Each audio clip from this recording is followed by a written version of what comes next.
And now it's time for Silly Songs with Laddie, the part of the show where Laddie comes out and sings a silly song. One day, while talking with Dr. Archibald, Laddie confronts one of his deepest fears. If my lips ever left my mouth, packed a bag and headed south, that'd be too bad. I'd be so sad. I see, that'd be too bad. You'd be so sad. That'd be too bad. Alrighty. If my lips said adios, I don't like you, I think you're gross, that'd be too bad. I might get mad. That'd be too bad. You might get mad. That'd be too bad. Fascinating. If my lips moved toodaloo, left a mess and took my tooth, that'd be too bad. I'd call my dad. Oh dear, that'd be too bad. You'd call your dad. That'd be too bad. Hold it! Did you say your father? Fascinating! So what you're saying is, if your lips left you... That'd be too bad, I'd be so sad, I might get mad, I'd call my dad, that'd be too bad. That'd be too bad. That'd be too bad. Why? 'Cause I love my lips. Beedly-bap-bop-beedly-bop-boo, eeby-dap-bop-boo-ba-da-boo-bow, yabba-dap-bop-dee-ba-bow-boom-bum, beedly-bop-bop-dow, yabba-dabba-dabba-boo-bum,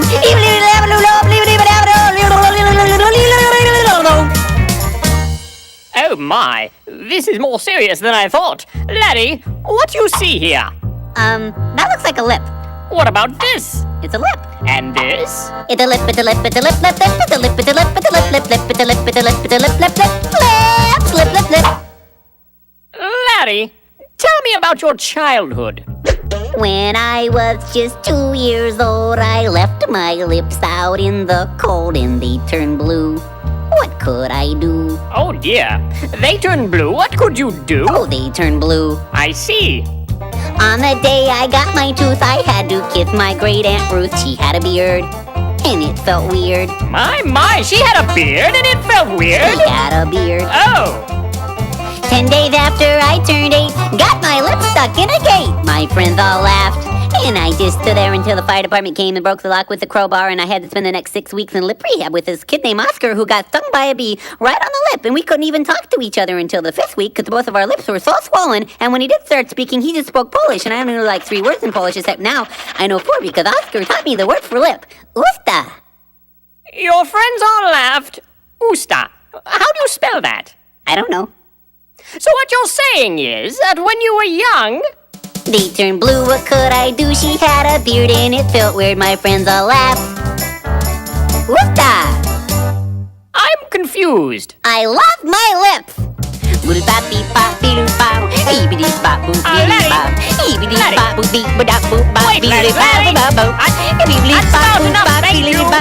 This has been Silly Songs with Laddie. Tune in next time to hear Laddie say... Have I ever told you how I feel about my nose?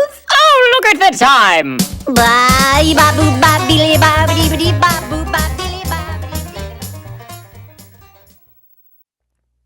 And now it's time for Silly Songs with Laddie, the part of the show where Laddie comes out and sings a silly song. Our curtain opens as Laddie, having just finished his morning bath, is searching for his hairbrush. Having no success, Laddie cries out, Oh, where is my hairbrush? Oh, where is my hairbrush? Oh, where, oh, where, oh, where, oh, where, oh, where, oh, where, oh, where, oh, where, oh, where is my hairbrush? Having heard his cry, Pa Grape enters the scene. Shocked and slightly embarrassed at the sight of Laddie in a towel, Pa regains his composure and reports. I think I saw a hairbrush back there. Back there is my hairbrush.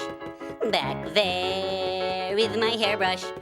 Back there, oh where, back there, oh where, back there, back there, back there is my hairbrush. Having heard his joyous proclamation, Junior Asparagus enters the scene. Shocked and slightly embarrassed at the sight of Laddie in a towel, Junior regains his composure and comments, Why do you need a hairbrush? You don't have any hair. Laddie is taken aback. The thought had never occurred to him. No hair? What will this mean? What will become of him? What will become of his hairbrush? Laddie wonders. No hair for my hairbrush. No hair for my hairbrush. No hair, no hair, nowhere, no hair, no hair, no hair, nowhere, back there, no hair for my hairbrush. Having heard his wonderings, Bob the Tomato enters the scene. Shocked and slightly embarrassed at the sight of Larry in a towel, Bob regains his composure and confesses, Larry, that old hairbrush of yours. Well, you never use it. You don't really need it, so, well, I'm sorry. I didn't know. But I gave it to the Peach, 'cause he's got hair. Feeling a deep sense of loss, Larry stumbles back and laments. Not fair. Oh, my hairbrush. Not fair. My poor hairbrush. Not fair, no hair, not fair, nowhere, no hair, not fair, not fair, not fair. My little hairbrush. Having heard his lament, the Peach enters the scene. Himself in a towel, both Larry and the Peach are shocked and slightly embarrassed at the sight of each other. But recognizing Larry's generosity, the Peach is thankful. Thanks for the hairbrush. Yes, good has been done here. The Peach exits the scene. Larry smiles, but still feeling an emotional attachment for the hairbrush, calls out, Take care of my hairbrush. Take care, oh my hairbrush. Take care, don't dare not care. Take care, nice hair, no fair. Take care of my hairbrush. The end.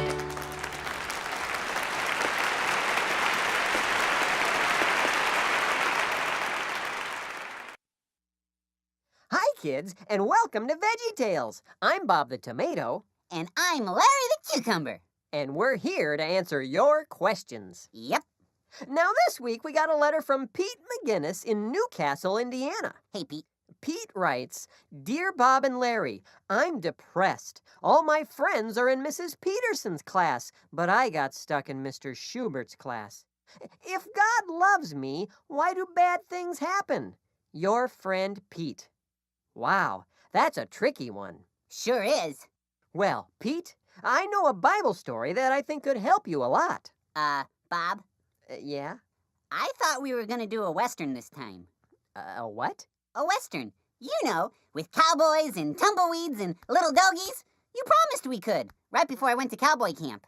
I think what Pete needs here is a Bible story, Larry. You promised, Bob. Promised? Did I really say promise? Yes, you did, Bob.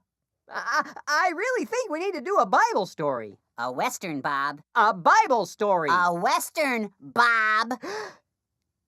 Can we have a second? Bob, you can't do a Western this time. I can prepare. I need the Bible. Jingle, jingle, jingle. Look, it's Ding Dong Hat. What do you mean? No. Jingle, jingle, jingle. Oh, man. Well, after a bit of discussion, Larry and I have decided that what you really need, Pete, is a Western Bible story. That's right. So, without further ado, The Ballad of Little Joe.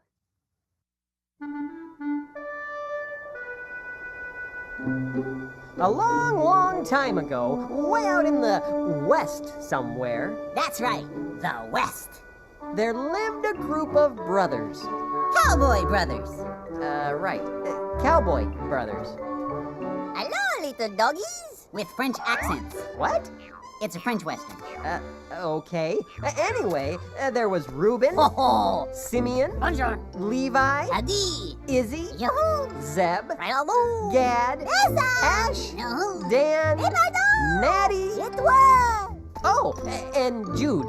Hey, Jude. Hey. Then there was baby Ben, but he was too little to come outside. Oh, and one more. Little Joe. Look who finally decided to get up! Hey, guys. Where do you hear about the crazy dream I had last night? Quiet, little Joe, we are working here. Oh, right. Little Joe was a little different than the others. Besides talking differently, God had given him great organizational abilities. You should see his sock drawer. What kind of work are you doing, exactly? We must count our sheep, but every time we do. Well, maybe it wouldn't be so boring if you put the sheep in groups of 5 or 10. Then you just have to count the groups. I bet you'd have your work done in no time. What a ridiculous idea! You know nothing about sheep. Put them in groups of 10. So, can I tell you about my dream now? Come and get it!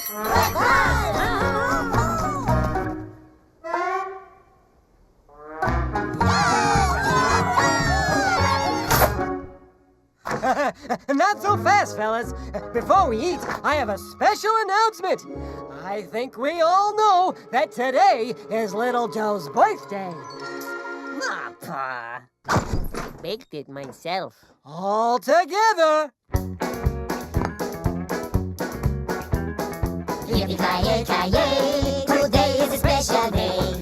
Yippee-ki-yay, today we celebrate you. Little Joe, take a bow. Look, I made that frosting cow. Little Joe, give it the rest. We all know Pa likes Susie best. Yippee-ki-yay, happy ki-yay birthday, hey! Aw, you shouldn't have. Finally, we agree on something. For me? What are you waiting for? Try it on. What do we get for our birthday present? Mittens. Little Joe is wearing a vest made from the finest calf hides, perfect for riding the range or going a-courting. This is one vest that says, "Look at me, I'm something special." And what do mittens say? They say, you are not as special as your brother. And for my birthday wish, I want to tell you all about my latest dream. It was the strangest thing.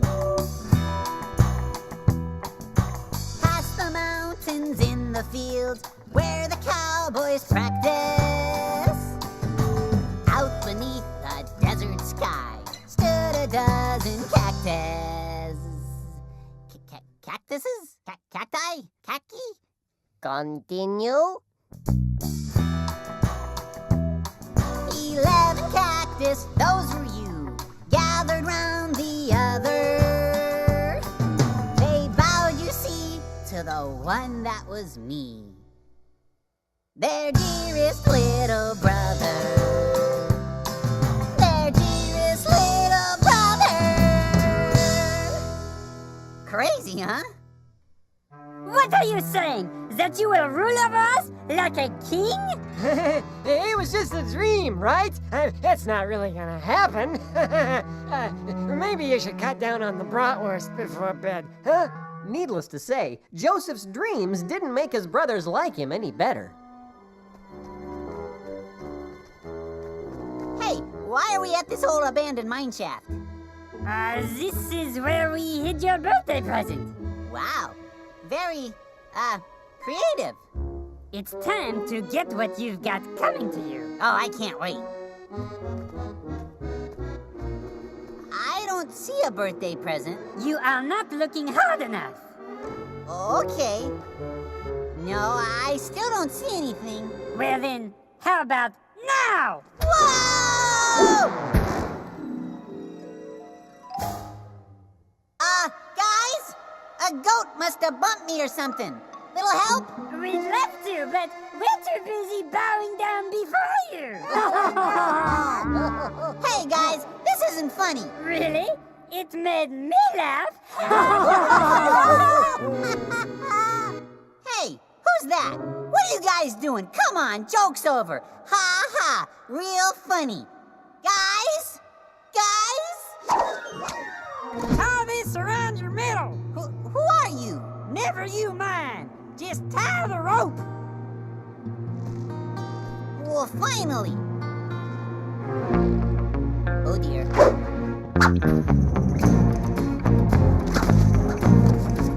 Hey, desperados! You better come to your senses!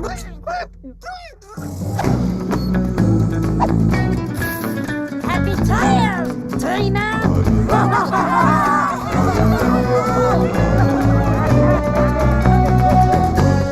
Little Joe didn't know where he was or where he was going. He'd never been away from the ranch before, and now here he was on the run with dangerous men. Mr. Desperado, did you put out the campfire last night?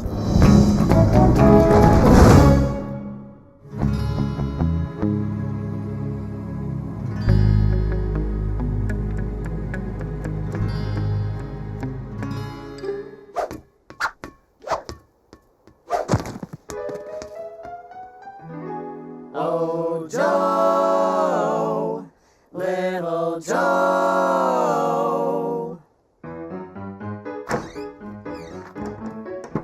Another root beer over here, a cherry slushy over there. Check out that game of checkers by the door. Make sure they're playing fair. A year ago, my restaurant was going down the drain. Oh, me, losing money left and right. I thought I'd go insane. Cuckoo, cuckoo.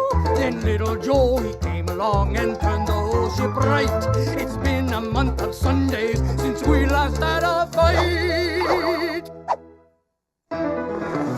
Little Joe, little Joe. When life hands you a lemon, Just have some more root beer. when life hands you a lemon, just have some more root beer. Little Joe. Joe, me boy, it looks like another record month. Sorry, duty calls.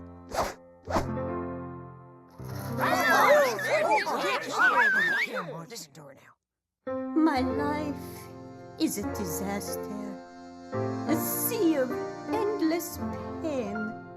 A picnic promising the sun, but giving only rain. So listen to my tale of woe before we bid adieu. It's why my heart is heavy. It's why I am so blue. Peanuts, get your hot roasted peanuts. Over here, I'll take one. Life is a joke, a trifle, a folly. Even my dog is a melancholy. My happy days are through. That's why I'm so blue. That's why I'm blue. Peanuts, get your hot roasted peanuts. Get 'em while they're hot. I'm through. Boy, that song's getting shorter every week. Here you go, boss. Oh, and by the way, the peanuts make 'em thirsty, so get ready to sell a lot of root beer. You're a natural, my lad. And that's why you've earned this. I wasn't sure if you'd work out when I bought you from those desperados. But congratulations, my lad. Employee of the month? Oh, thank you, Mr. McPotiphar. I won't let you down, you'll see. From now on, I'll work harder than ever.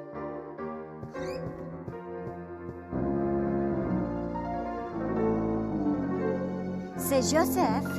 Oh, hello, Kitty. That's Miss Kitty to you. Whatever you say. Look, little Joe, don't be a sap. No one's looking. Take this money and get out of here. Why would I do that? You and I both know you don't want to be here. With this much cash, you can get back home. I'm sorry, Miss Kitty, but stealing is wrong. If I took that money, I'd be disobeying God. Not to mention I'd probably lose my status as Employee of the Month. Good day, Miss Kitty. To show you there's no hard feelings about you-know-what, I made some alterations to your costume for you.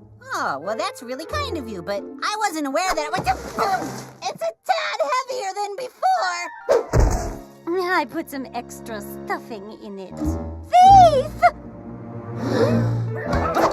There's a thief among us. All right. What seems to be the trouble here? This man has been stealing from dear old McPotiphar since the day he arrived here. Little Joe? This does not look good. Joe, me lad, how could you? What do you have to say for yourself? I'm innocent? Tell it to the judge.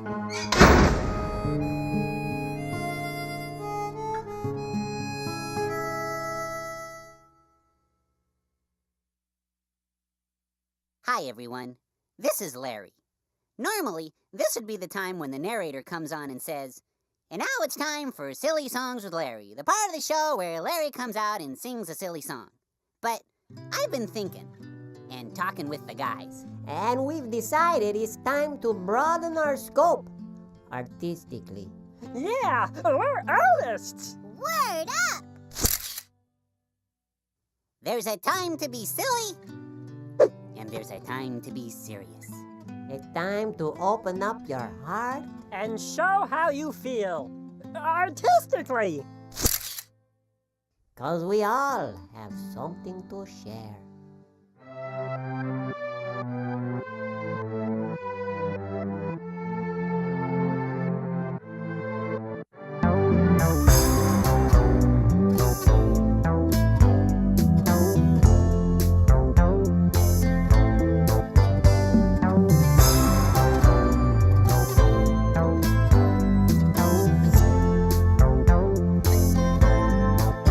Baby, I know your eyes see right through my disguise. And no one can deny. Baby, that I'm the one whose love is no surprise. And he can't tell you no lie. But there's a secret I've been hiding, I can't keep it no more. There's this thing about himself he's never told you before. Baby, He needs to tell you something. I don't got a belly button. Oh, I need to tell you something. You figured out he don't got a belly button. Belly button, no. Oh no, no. Baby, please don't squeal. Just tell me how you feel. 'Cause his love is for real. And if you went away, my heart would never heal. So to you he appeals. There's something missing in my middle, and it's hard to ignore. There's this thing about himself he's never told you before. Baby, He needs to tell you something. I don't got a belly button. Oh, I need to tell you something. You figured out he don't got a belly button. Belly button, no. Oh no, no.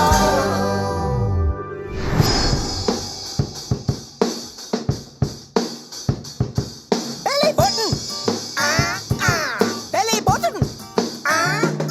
You say your belly button's missing, there's no reason for alarm. It's a common thing for gourds, it won't do you any harm. You're technically a fruit, and with that much being said, you're umbilically equivocal. There's something on your head! You go down for a prosthetic, but of course you'd have to know it'd be covered by your shirt, but not your HMO. Belly button. Belly button. A stylish something absent from my midriff's decor. There's this thing about himself he's never told you before. Baby, He needs to tell you something. I don't got a belly button. Oh, I need to tell you something. You figured out he don't got a belly button. Belly button, no. Oh, no, no. No belly button.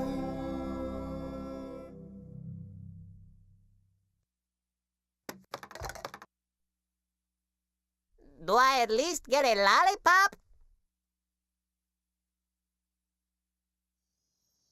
Oh, Joe, oh, little Joe. You put more stuffing in our cots, the furnace is rebuilt. You taught us to respect ourselves and even how to quilt. A year ago, my little jail was busting at the seams. Criminals, both left and right, were stacked up to the beams. Then little Joe, he came along and taught 'em all a trade. And I just bought a Stetson with the money that he's made. A year ago, Miss Kitty up and sent me off to jail. And though I haven't done a thing, I'm stuck here without bail. But my belief that God is good helps overcome frustration. So I'll keep doing what is right despite incarceration. I gotta hand it to you. You've got the best attitude of any prisoner I've ever had. God is good, Sheriff Bob, so what have I got to be down about? Well, if God is really good, why is all this stuff happening to you? I don't know that yet, but I will when it's time. I just need to keep doing what's right. All right, men, lights out.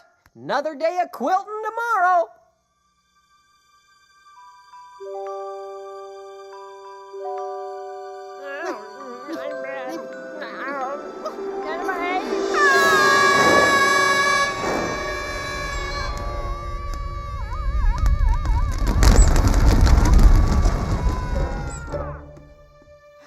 And that's when I woke up screaming. Well, what does my dream mean, Joe?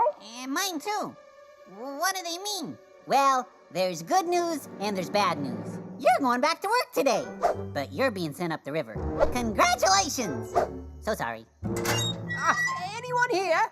Oh, yes, dear Baker, I have wonderful news. The mayor has given you a full pardon. He wants you to resume your duties immediately. And I'm extending an invitation to you, Mr. Blacksmith, to join my chain gang up the river.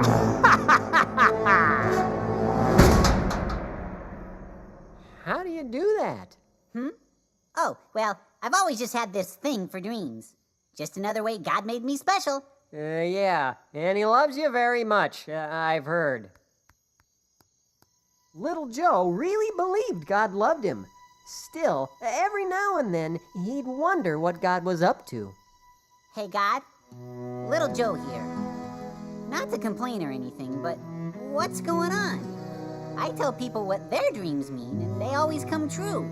But you gave me a dream a long time ago, and I'm in jail, and I didn't even do anything. I'm trying to do what's right, but I'm a little confused. Well, please be with Pa and baby Benjamin and most of my brothers. Okay, and Jude too. Good night, God. The very next day, who should show up but the mayor himself? As I believe we can all see here, the town's reserves are down a good 25% due to the fact that our bank is robbed, on average, every other week. Hey! Pizza roll?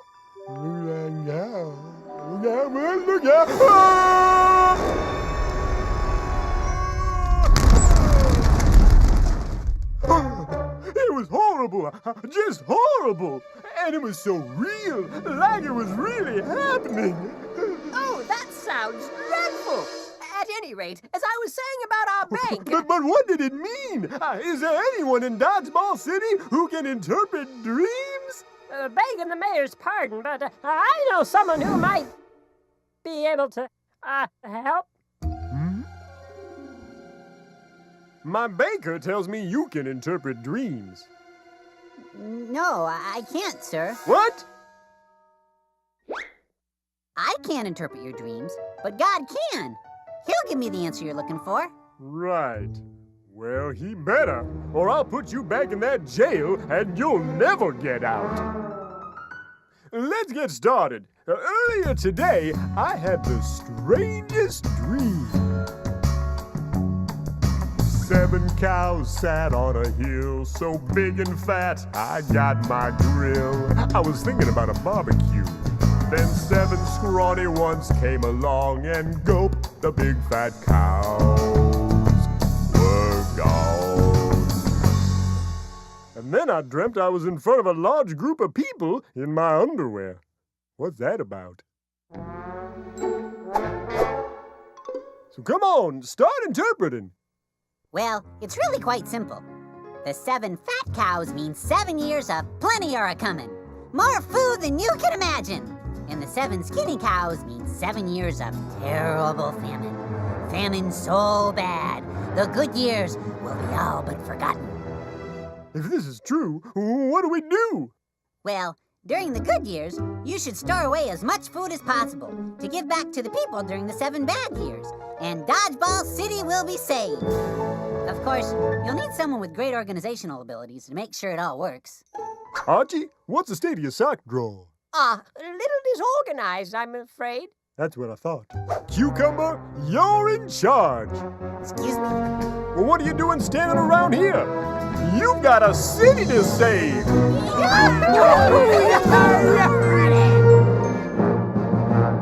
So the mayor made Little Joe the most powerful man in Dodgeball City. After him, of course. And just like always, Little Joe got right to it, doing things right and making stuff work. Little Joe, oh Little Joe.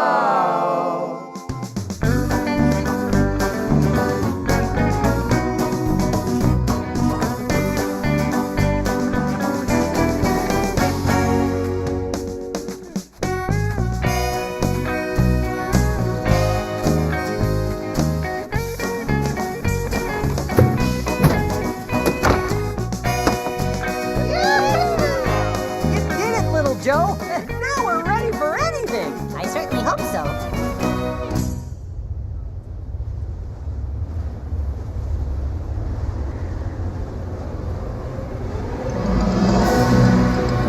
Everyone, run for shelter!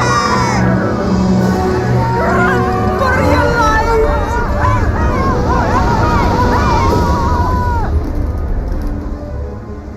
Oh, nothing's gonna grow in that soil for years. You did it, Little Joe. You saved the town. Yeah. Oh, what is it, Little Joe? What's wrong? Well, sir, I've got a family out there somewhere. I just hope they're all right. Oh, I'd be surprised if this drought was that widespread. I'm sure they're right as rain. We are doomed! Calm down, brothers. Things do look a little bleak. But if we stick together, we'll get through this as a family. Right, Paul? We are doomed!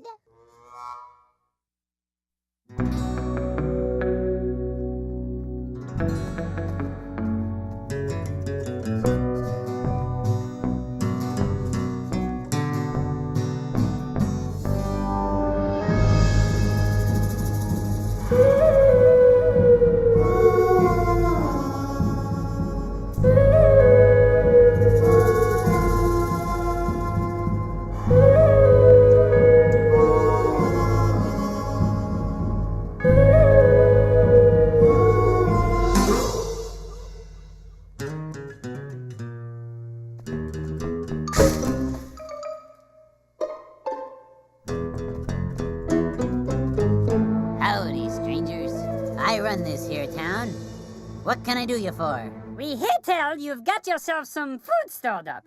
So, we reckon we'd come on down to see if we could buy some from you. How many in your family? Just the 11 of us now.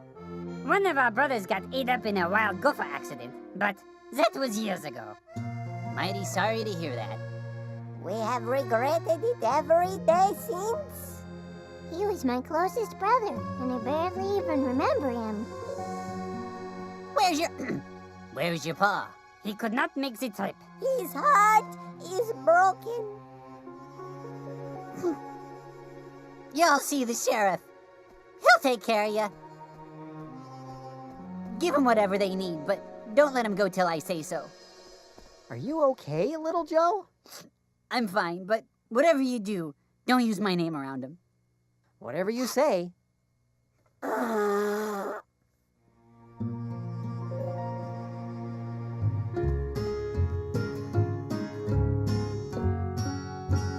I need to know if my brothers have changed. I need a test.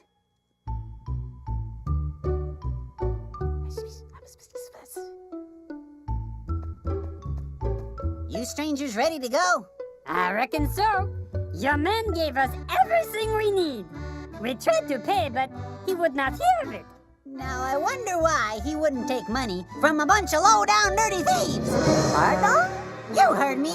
You all came a long way just to get caught robbing me. Now see here. We are not thieves. We came to buy some food. But if this is a problem, Them ain't pepperonis, partner.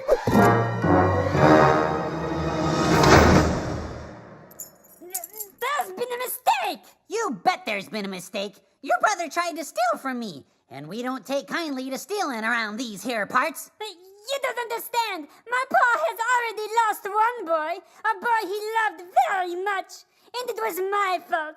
I cannot let him lose Benjamin too. Keep me prisoner and let my brother go free.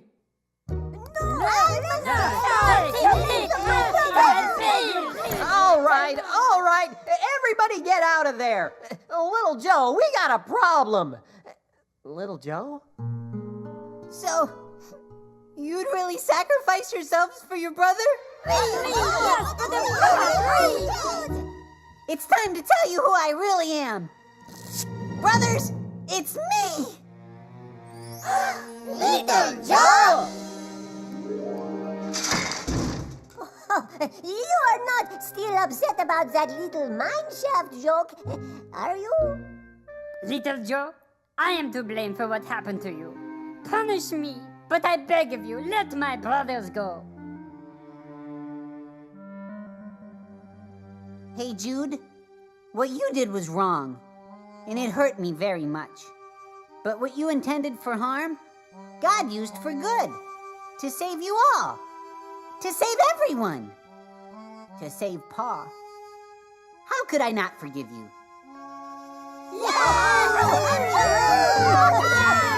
Hey! You boys forgot your mittens! Little Joe? Pa! My boy! And that's the story of how a very bad thing became a very good thing and led to the happiest family reunion the West had ever seen.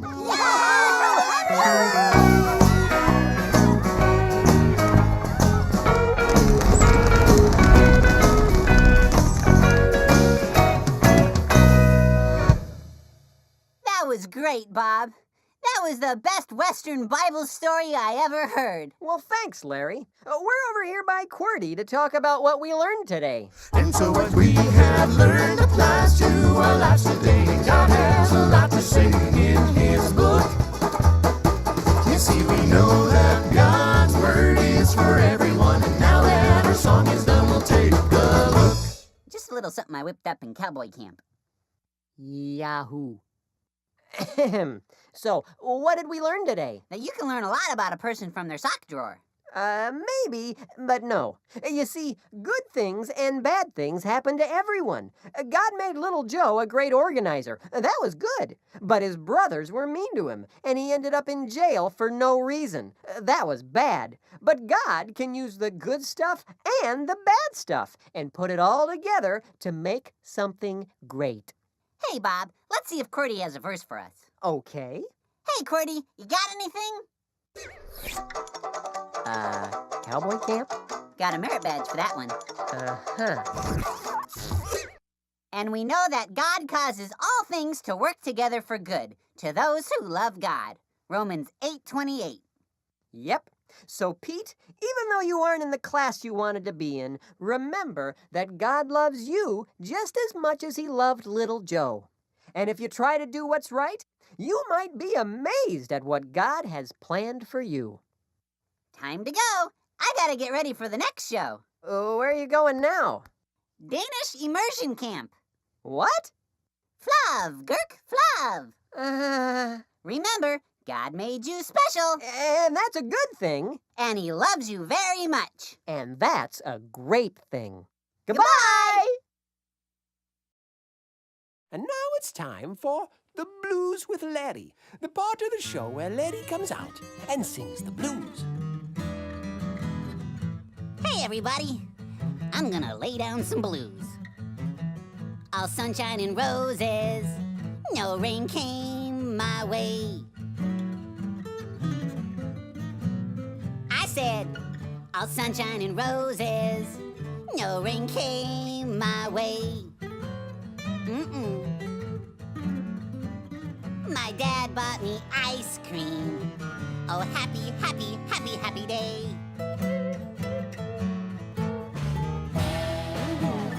I ate up that ice cream, got some on my face. That's right, right on my face. I said,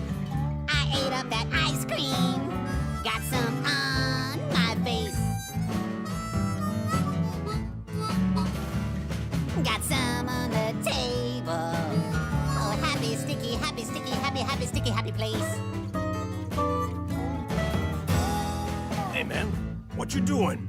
I'm singing the blues. Oh, man, the blues is for singing when you feel sad. But I don't feel sad. Man, you got no business singing the blues. Here, let me help you out. Take this.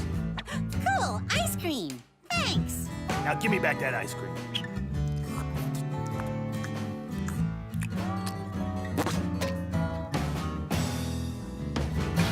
You took my ice cream. You took it from me. You took my ice cream. You took it away from me. Oh, yeah. Now you're getting it. Now listen up.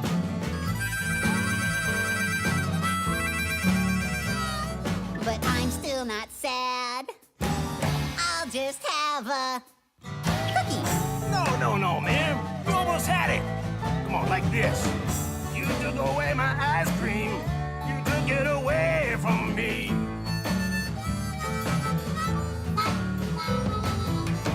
My sweet creamy ice cream. I don't care about no cookie.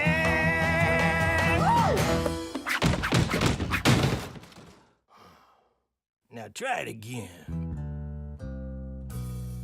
My cookies and ice cream, they both gone away. That's right. Feel it.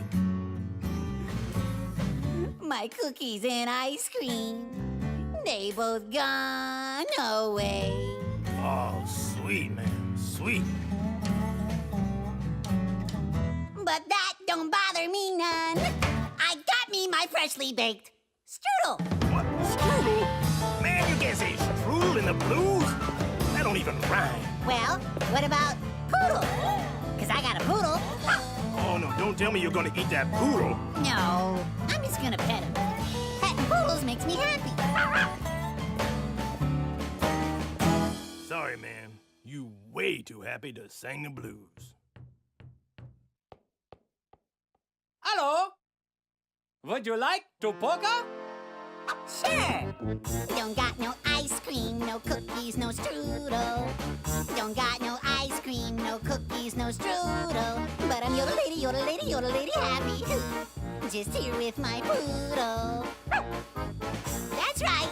Oh yeah, I'm yodel-lady, yodel-lady, yodel-lady happy. Just me and my poodle.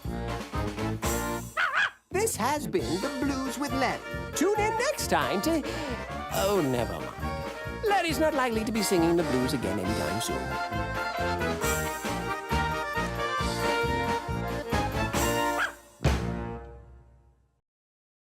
And now it's time for Obscure Broadway Show Tunes with Larry, the part of the show where Larry comes out and sings an obscure Broadway show tune. Without further ado, from the unknown musical Office Supplies, the heart-rending love song, Where Have All the Staplers Gone?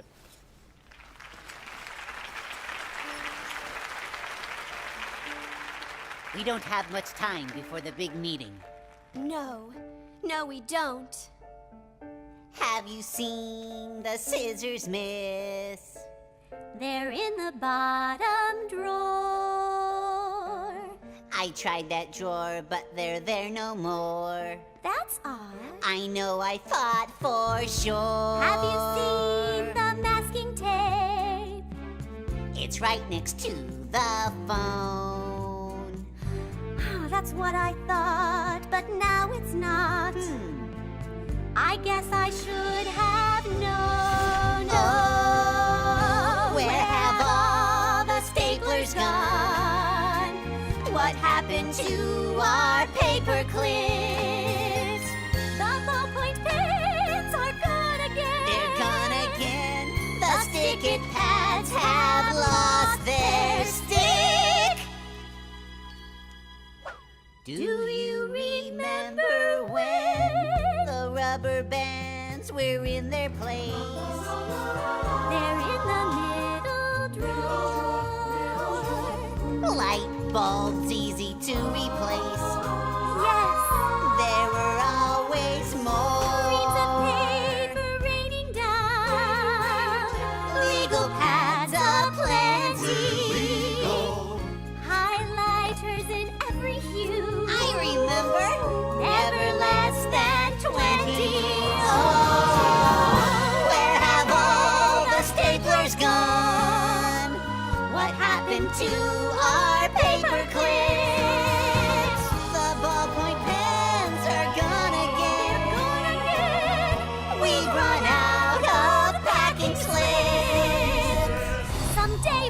prince will come. Please replace the toner.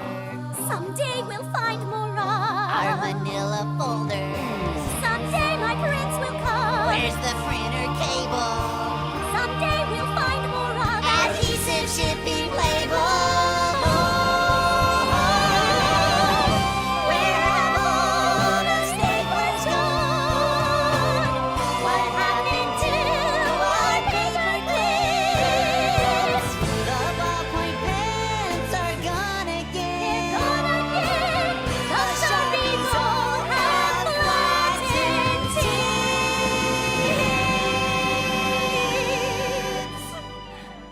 Where have all the staplers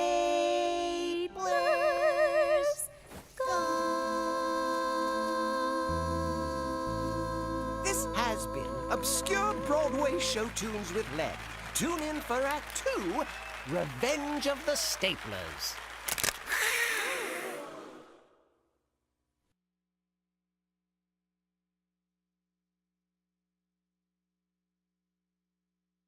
Oh, hi, kids. I'm waiting for Larry. I've really missed him. He's been away at Danish Immersion Camp for the longest time. Thanks. Have a nice day. Surprise! Is that it? Is what it? Is anybody else gonna say surprise? No, Larry. It's just me. Oh. Well, you know, it's just that normally there's a big group of people who pop up and say surprise at a surprise party. Well, everybody else is getting ready for the show. Oh, and it's a great one, Larry. You're gonna love it. It's... What's Velkommen Hedgem Larry? It's Welcome Home Larry in Danish. You should know that. How's that? You just spent the last 3 months in Danish Immersion Camp. Oh, yeah, well, I didn't exactly go to Danish Immersion Camp. What? Well, I did, kinda. I mean, I was there for a day, and then me and this kid, Bjorn, took a canoe ride out on a lake and got lost. We ended up at another camp. What camp was that? Overdone British Literary Adaptations Camp. Over what? Overdone British Literary Adaptations Camp. But Larry, you were supposed to learn Danish. We were gonna do a show about a Danish trucker and his trusty pet monkey. Like BJ and the bear? In Danish? Sounds fun. Yes, it does. Except now we can't do it because you can't be Jorgen because you don't know Danish. Who's Jorgen? The trucker. Who's the monkey? Well, it doesn't really matter now, does it? Oh, man! Now what am I gonna tell Chester? Is that the monkey? No! It's the kid we got the letter from that we were gonna do the show for. Well, what's his problem? Here, read this. Dear Bob and Larry, some of the kids at school make fun of me. They call me names and tell me I'm no good at anything. What should I do? Oh, dear. Oh, dear is right. The same thing happened to Jorgen and his monkey. But Jorgen decided to take a canoe ride and get lost at Overdone British Literary Adaptation Camp. Hey, wait a minute. I read a story at camp that might be just what Chester needs. It's a classic of British literature called Dr. Jekyll and Mr. Hyde. Larry, isn't that story a little scary? Well, sure, if you tell it that way. But if you change things around a little bit, I think we'd have a story Chester would enjoy. Chester, get ready for Dr. Jiggle and Mr. Sly. Huh? Roll film!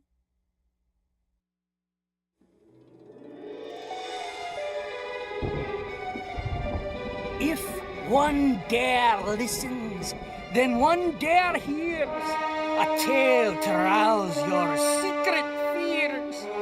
Tarry not, for the end draws nigh on Dr. Jiggle and Mr. Sly.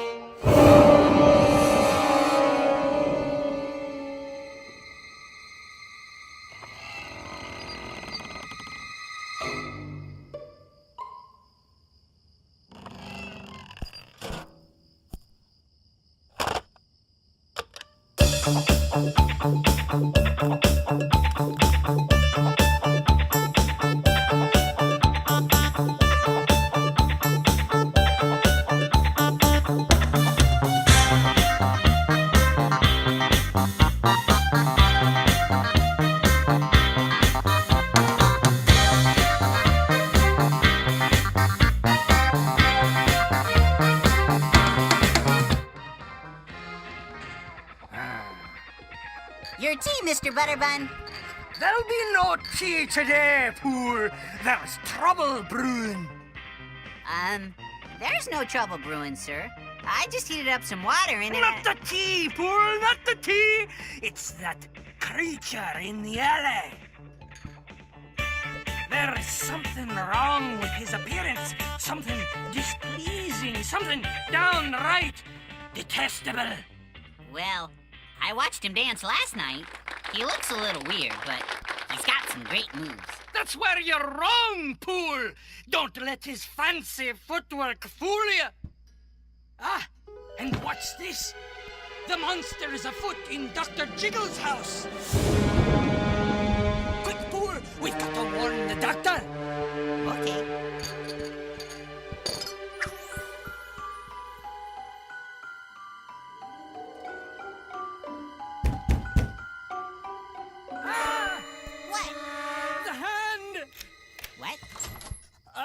Mr. Butterbun. Dr. Jiggle, thank goodness you're all right.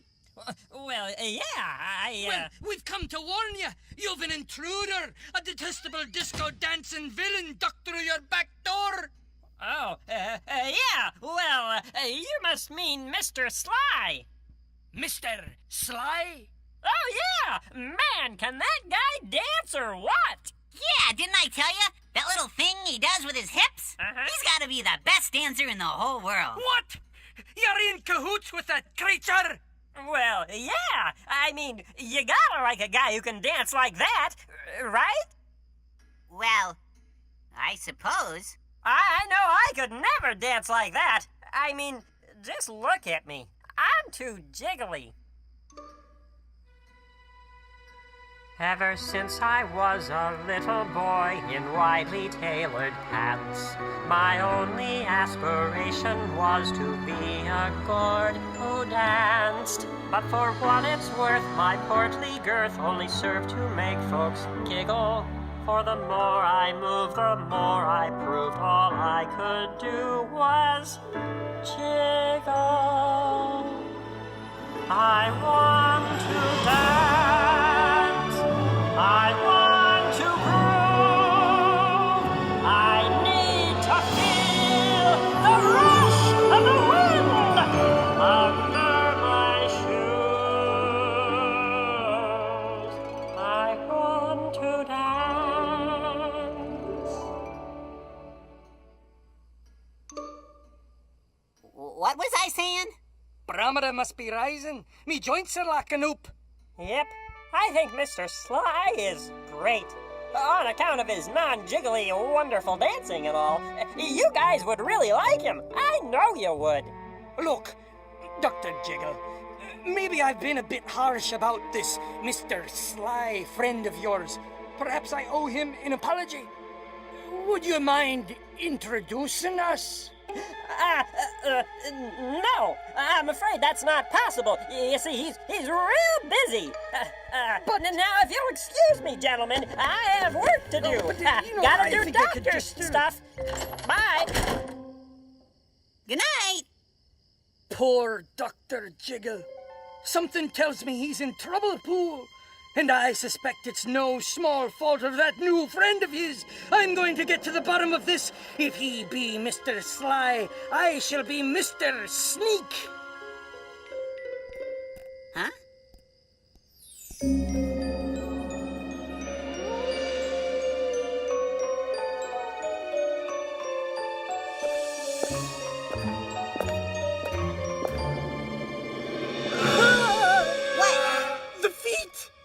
What?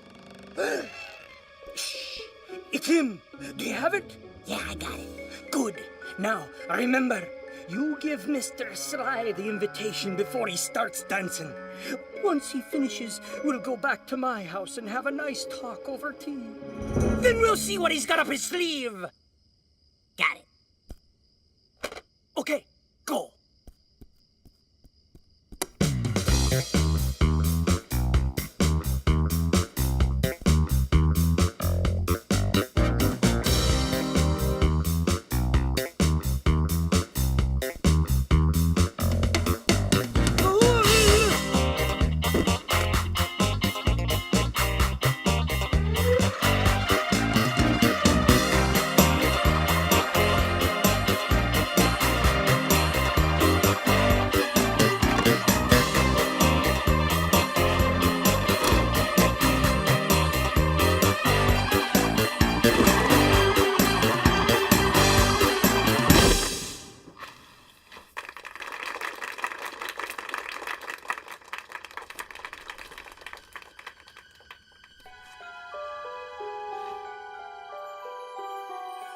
What?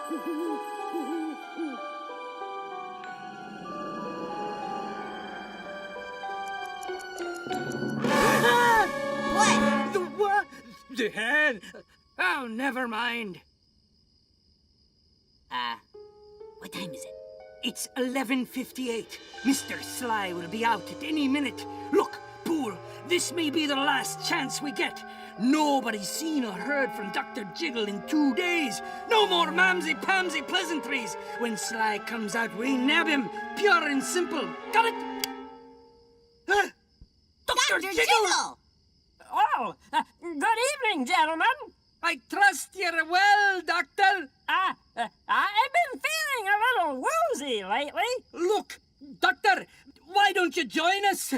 We're about to watch your friend dance. It'll do you good to get outside and whip up your circulation. Well,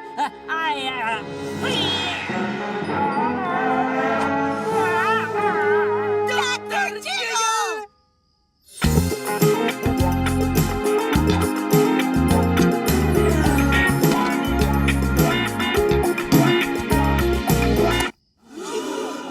All right, you flashy fiend. What have you done with the doctor? I said, what have you done with Dr. Jiggle? What? Those eyes. I know those eyes. Something so familiar. Could it be?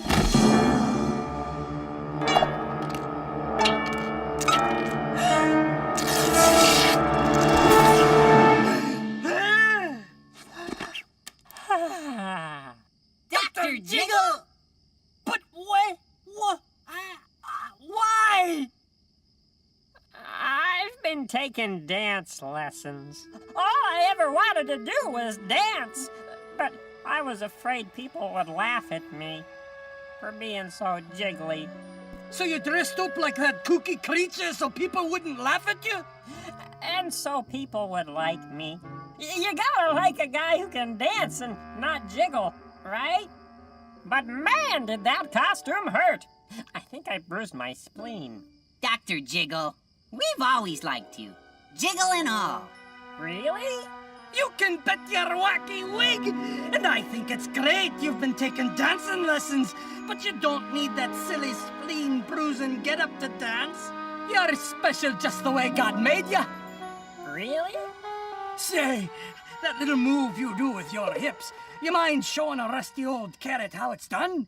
I love that move. I've always loved that move. But I can't do that. Dr. Jiggle. Oh, why not? Great! All right! I Yeah, can't wait come to on. see it. It's gonna be split. Stand back. Give him room.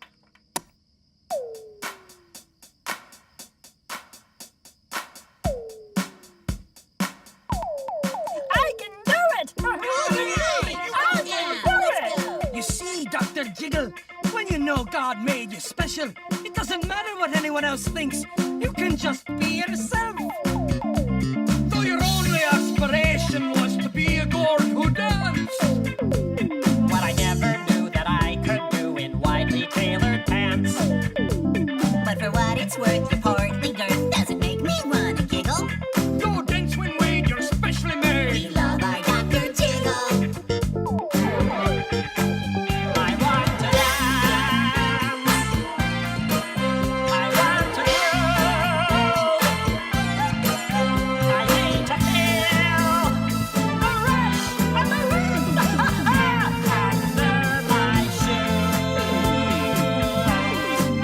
We want to dance.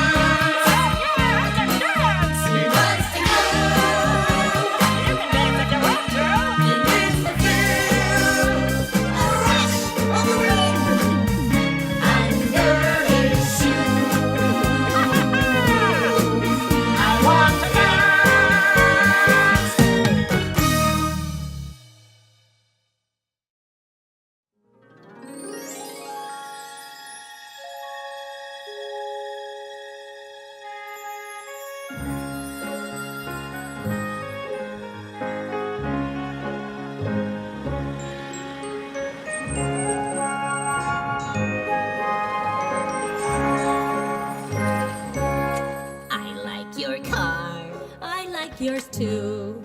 Is it a Jeep? A Subaru. I like your tires. You've got nice chrome. A trailer hitch. Left mine at home. Oh, your suspension, it suspends me over heights I've never known. And your roll bar is to die for, by the way. I like your chrome. You already said that. Did I? Yeah. Oh, you and me in our sport utility vehicles, cruising to 7-Eleven for a bag of Frito-Lays. Oh, you and me in our sport utility vehicles, we'll slam into four-wheel drive and pick up a dozen eggs. And if there ever was a snow, you know, a really, really deep snow, and if everyone was stuck but us, we'd be the ones that stop. Then we could be the heroes. Oh, we could be the heroes. Yeah, we would be the heroes. Who would push them and pull them, push them and pull them, push them and pull them right out of the snow.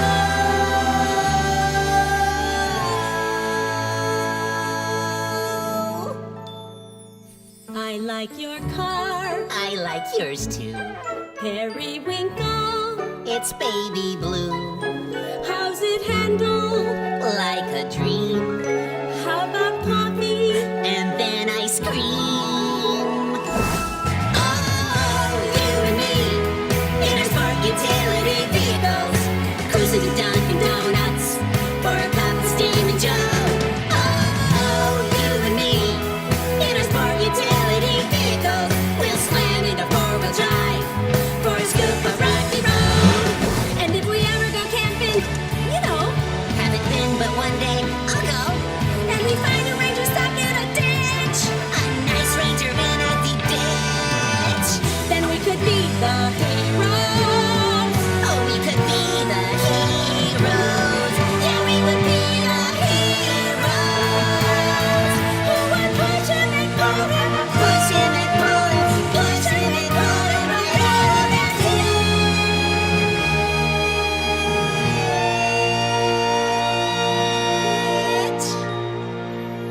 I like your car. I like yours too. Is it a Jeep? It's my sport utility vehicle.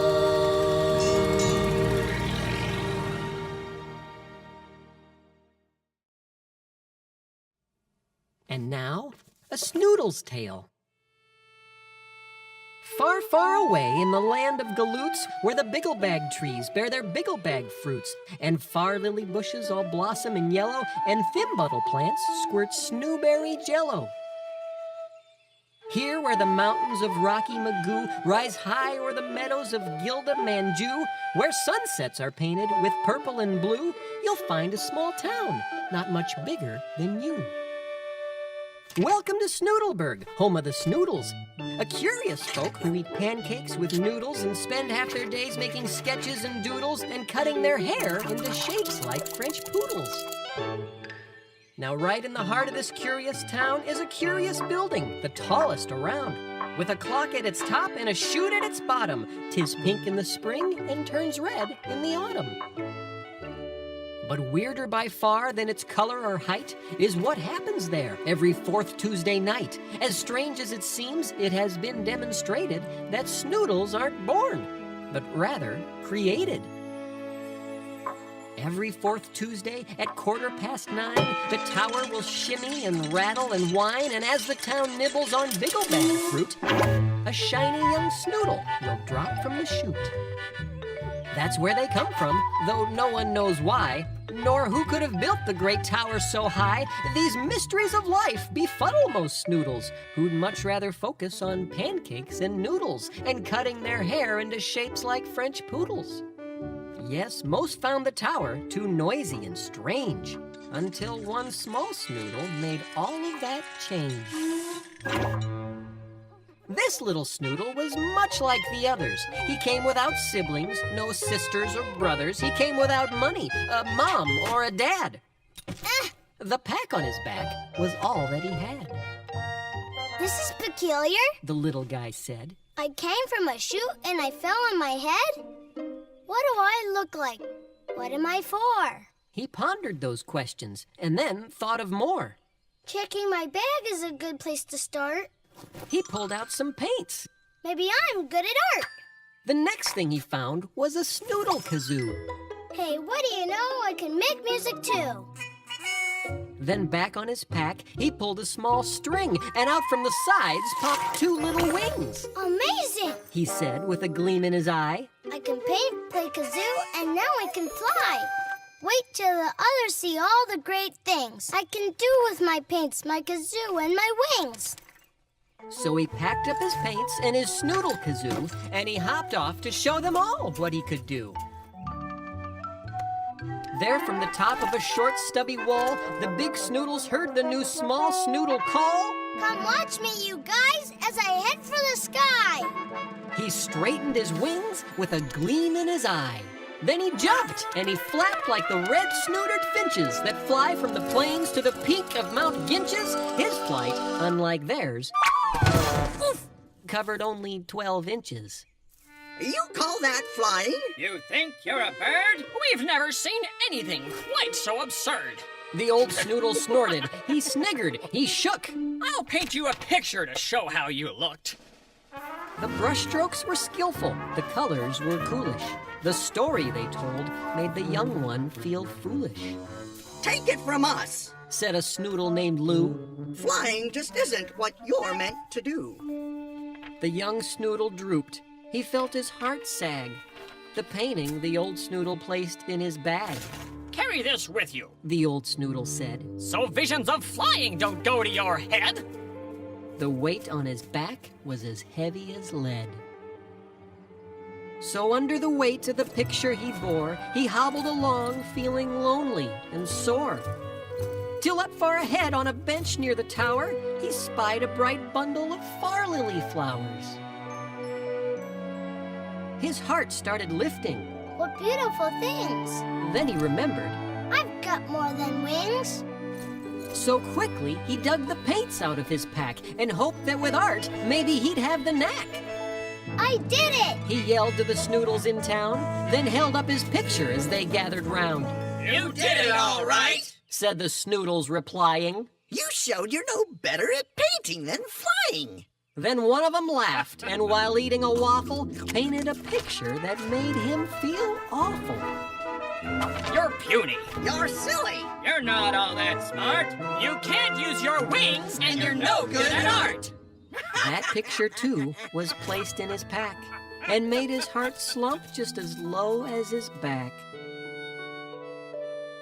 I'm ugly, I'm foolish, and so very small. I don't think I should be with Snoodles at all. And so he decided to get out of town. His wings hung so low that they dragged on the ground. He walked past the tower and out of the city. He walked through the fields and thought, My, this is pretty. The far lily bushes all blooming in yellow, and thimble plants squirting snowberry jello. I might like it here, said the small snoodle fellow. Then feeling some warmth coming back to his chest, he thought he would sit for a moment and rest. But try as he might to sit down with grace, the weight on his back knocked him flat on his face. Ha! That's a hoot, said a voice from behind. A farmer stood up with a thimble vine. Why, you need a picture, my Snoodleberg bud, lest you forget how you look in the mud. And so in an instant, the picture was done and placed in his backpack, which now weighed a ton. The poor Snoodle struggled. He wobbled, he groaned. He stood to his feet and he said with a moan, Is there anywhere I can be truly alone? Just then overhead flew 2 red-snootered finches, winging their way toward the peak of Mount Ginches. I see, said the Snoodle. Then that's what I'll do. The home for those finches will be my home too. So painfully, struggling under his pack, the small Snoodle inched up the big mountain's back. He crawled over boulders in rain and in lightning. He trudged on and on, though the journey was frightening. Till finally on Sunday, at 2:15, he spied all the meadows of Gilda Manju and realized he was on top of Mount Ginches, alone with the wind and his thoughts and the finches. He thought of the Snoodles. He thought of the tower. He thought of the bell that would chime on the hour. He thought of his pack and his very long walk. He thought it so loudly, he heard his thoughts talk. Hello, said his thoughts. You've made quite a climb. That voice, he remarked, doesn't sound much like mine.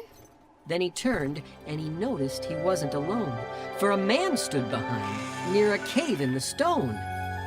He looked like a Snoodle, though quite a bit bigger. Maybe a giant, the small Snoodle figured. I'm going, the Snoodle boy said with a huff. And don't paint a picture, I've got quite enough. But first, come inside, the man said. Have some tea. I'm so very pleased that you're visiting me. The Snoodle boy stopped, though he'd only gone inches, and stared at the stranger he'd found on Mount Ginches. He didn't seem angry. In fact, he looked kind. The poor little boy was confused. Are you blind? I'm puny. I'm silly. I'm not all that smart. I can't use my wings and I'm no good at art. The stranger leaned down with a pain in his heart. Who told you these things? He asked. How do you know? These pictures I have in my pack tell me so. The small Snoodle sniffled and started to go. First, if you please, let me look at this art. That makes your pack heavy and weighs down your heart. Then, picture by picture, he unpacked the bag that bent the poor Snoodle and made his wings sag. Dear boy, said the man, these look nothing like you. Then into the fire the pictures he threw. He rose from his chair, saying, Wait there, you'll see that what you need most is a picture from me. The Snoodle sat patiently, sipping his tea. Then from a room in the back he returned and said, Dear little Snoodle, it's time that you learned what you really look like. And he threw off the sheet, and what the boy saw warmed him right to his feet. The boy in the portrait looked older and strong, with wings on his back that were sturdy and long, and a look in his eye both courageous and free. Sir? Asked the boy. Are you saying that's me? I like to believe it, but sir, I'm afraid to. But I know who you are, the man said, for I made you. I built the tower and set it in motion. I planted the meadow, put fish in the ocean. And I feed the finches, though most Snoodles doubt it. Not one of them falls that I don't know about it. I've seen you fall down in the mud and the goo. I've seen all you've done and all you will do. I gave you your pack and your paints and your wings. I chose them for you. They're your special things. The Snoodle kazoo is so you can sing about colors in autumn or flowers in spring. I gave you your brushes in hopes that you'd see how using them you could make pictures for me. Most of the Snoodles, the old one said sadly, just use their paints to make others feel badly. The young Snoodle pondered the things he'd been told, then wondering something, grew suddenly bold. But sir, if you made this incredible land, can't you make Snoodles obey your command? The big one smiled warmly, then said to the small, A gift that's demanded is no gift at all. With that, the small Snoodle reached into his pack and pulled out the picture he'd made 10 miles back. They're far lilies, sir, from over the bridge. The old one beamed bright and said, That's for my fridge. After the small Snoodle's picture was hung, the old one bent down to the face of the young. He said, Here's what you look like. Here's how I see you. Keep this in your pack and you'll find it will free you from all of the pictures and all of the lies that others made up just to cut down your size. And lastly, your wings. You know what they're for, but not just to fly, son. I want you to soar. But, sir, said the Snoodle, how can I fly? This picture's so big, I won't get very high. But this picture's special. It's bigger, it's brighter. Carry it close, and I think you'll feel lighter. As soon as he heard it, the Snoodle looked down and noticed that he was an inch off the ground. He laughed and he leaped and he flew from the cave, feeling now older and stronger and brave. And he flew through the clouds and he flew with the finches. He soared up and down round the peak of Mount Ginches.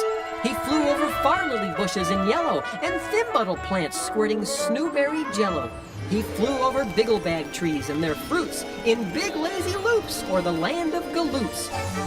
Then hurried back home to the center of town, where the Snoodles all stood with their wings on the ground. And starting precisely at 2:15, he told them the story that I just told you.